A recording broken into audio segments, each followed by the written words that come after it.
In April 2022, the Fuels Institute published a new report focusing on the medium and heavy-duty vehicle market. This narrated presentation provides a high-level overview of the purpose of the study and its key findings. The Fuels Institute commissioned Guidehouse Insights to complete this project. A primary objective was to detail the diversity and complexity of the medium and heavy-duty vehicle sector by identifying the types of vehicles within each vehicle class, their duty cycle, their vocation, and their energy needs. By doing this analysis, it is possible to begin evaluating strategies that could effectively reduce carbon emissions from the sector. Much of the research the Fuels Institute has published, as well as the majority published by other organizations, has focused on the light-duty market. This is understandable given the size of that market and the total amount of greenhouse gas emissions attributed to the light-duty vehicles.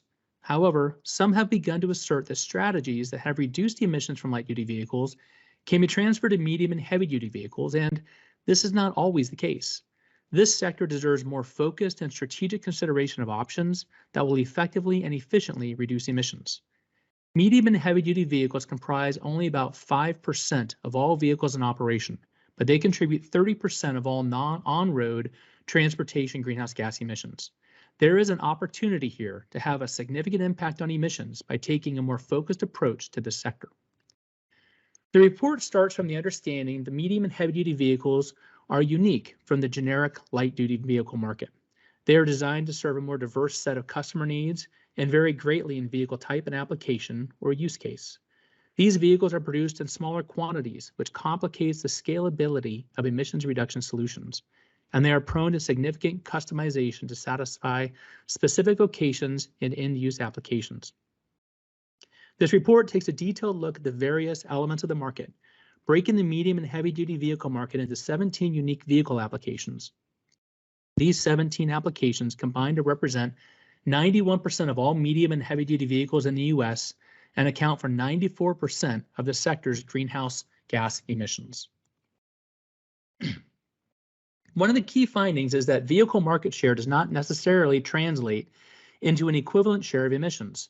This chart demonstrates that some vehicle applications, such as last-mile cargo and light construction, government, and utility fleets, might combine for 50% of vehicles on the road, but contribute only 20% of total emissions. By contrast, long-haul and regional cargo represent only 26% of vehicles, but 59% of emissions. What this demonstrates is that the most successful strategies for reducing greenhouse gas emissions will seek to address each vehicle application individually based upon the unique characteristics of each. Once the various applications of the vehicles were determined and categorized, Guidehouse Insights took a look at which vehicle applications were more or less viable for implementing a decarbonization strategy. Each vehicle application was evaluated based on 5 characteristics to determine if its features represented an advantage for decarbonization or an impediment. The 5 characteristics included stakeholder sensitivity. Basically, how much pressure is there on the owners of such vehicles to reduce carbon emissions? Ownership periods. Do owners keep their vehicles long enough to generate a return on their decarbonization investment? Fueling opportunities. Do the vehicles typically refuel at a central return-to-base facility, or do they rely upon publicly available refueling stations? In other words, will they be able to control their access to energy, or will they have to rely upon and wait for other parties to offer the energy they will need? Operating regions. Do they operate primarily in an urban setting where other priorities such as air pollution control, noise abatement, etc., combine to enhance the value of decarbonization efforts, or do they operate mostly in rural markets that may not include similar ancillary benefits? And finally, energy density requirements. Do the vehicles have auxiliary energy needs that extend beyond the need for transporting the vehicle from point A to point B? From this evaluation, Guidehouse Insights identifies 5 applications that possess the greatest advantage for decarbonization and the 5 that possess the greatest impediments. The top 5 prospects represent 49% of all medium and heavy-duty vehicle sales and 42% of the sector's greenhouse gas emissions. These 5 may be considered to represent the lowest hanging fruit for strategic deployment of decarbonization solutions. From the analysis, school buses came across as possessing the greatest advantage for decarbonization, and this has not been lost in other organizations who are working diligently to improve greenhouse gas emissions from these vehicles. However, while these vehicles may possess the characteristics most advantageous for decarbonization, they represent only 5% of the market and emit only 2% of the sector's greenhouse gases. While this is a great opportunity that should not be ignored, the overall impact on the environment will be limited. And tables like this are presented throughout the report for all top and bottom 5 vehicle applications. By contrast, the applications rated 4th and 5th in advantage for decarbonization, last mile cargo and regional cargo, combined to represent 43% of the market and 36% of greenhouse gas emissions. As seen on this slide and detailed in the report, decarbonizing these vehicles will be more challenging than school buses, but the impact on the market would be significantly greater. And by focusing on these characteristics of each vehicle, strategies can be developed to provide the greatest benefit to the vehicle owners and the environment. The 5 applications which represent the greatest impediments to decarbonization represent 20% of sales, but 45% of greenhouse gas emissions. Now, we're covering the top 5 and bottom 5 in the report. The 7 applications that reside between the top and bottom 5 are not individually evaluated in the report, but they combine for 31% of sales and only 13% of emissions. One of the sectors that attracts significant attention is long-haul cargo, which, while representing only 14% of the fleet, accounts for 40% of the sector's emissions. There clearly is good reason why these vehicles attract so much attention. Reducing their greenhouse gas emissions would have a significant impact on the environment. Yet, they are also the most difficult of all 17 applications studied to decarbonize. Their characteristics are considered an impediment to decarbonization in 4 of the 5 categories.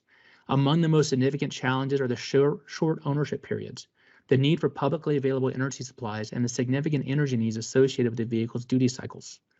None of these challenges are insurmountable, but it will require solutions that are tailored for this sector to encourage adoption. There are several key takeaways from the study. For policymakers, the key is that decarbonization strategies must be designed to address the unique needs of the vehicles in the sector, and there will not be a one-size solution that satisfies all vehicle applications.